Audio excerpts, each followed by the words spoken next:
In this lesson, we're going to make a few changes to the manager class, primarily. So the first thing we want to do is look at gross pay. Gross pay for a manager is different than it is for a other type of employee, although there could be a situation where a manager also gets paid the same as a regular employee does. What we might want to do is modify the gross pay method so that it takes a number of hours, and then it has a if statement that says if the employee is salaried, return the regular pay, else return their pay times hours, like so. This does allow us to use the fact that we've defined a manager differently than an employee, and we should pay them differently.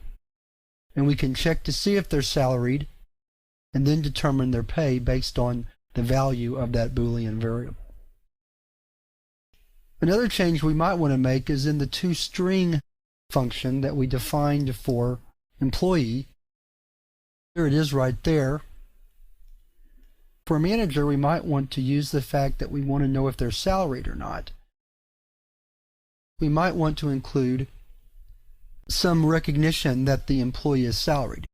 And again, because C++ is going to return a 1 or a 0 for the value of a Boolean variable, what we might want to do is create a string variable, then check to see if they're salaried or not.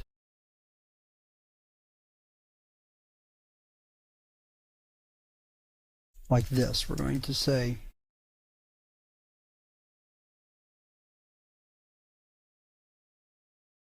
and then here we'll say else salary equals hourly.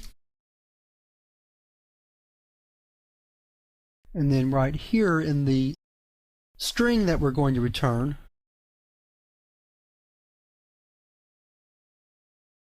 we better use a delimiter like we did between name and pay. So now we can run the program. Let's do something a little bit different here. Rather than test all this, we want to test primarily toString. So let's see how that works. So let's build and run the project. Let me put this in position where you can see it. So for Bob Brown, we get Bob Brown, 1,500, salaried. Also pass it a gross pay.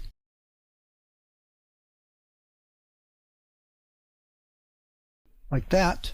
Let's add a little prompter or a little heading to let us know what we're doing there. And let's move that underneath the toString. I'm only doing that to exercise the gross pay function that we redefined. Let's build and run. We have an error. Let's take a look at what the error is. Expects hours now, so we'll put 0 there.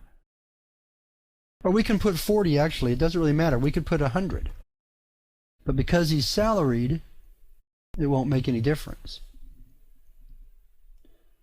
So you see that his gross pay is still 1,500 even though he worked 100 hours because he's a salaried employee. So there were two examples of how we can work with protected data members in a derived class. And that wraps up this lesson, and we're ready to move to the next lesson where we're going to spend some time talking about creating constructors in derived classes, and also our first introduction to the concept of a destructor, which is a function that runs when a program closes or an object is deleted from a program. And we'll look at both of those things, the constructor and the destructor, in the next lesson.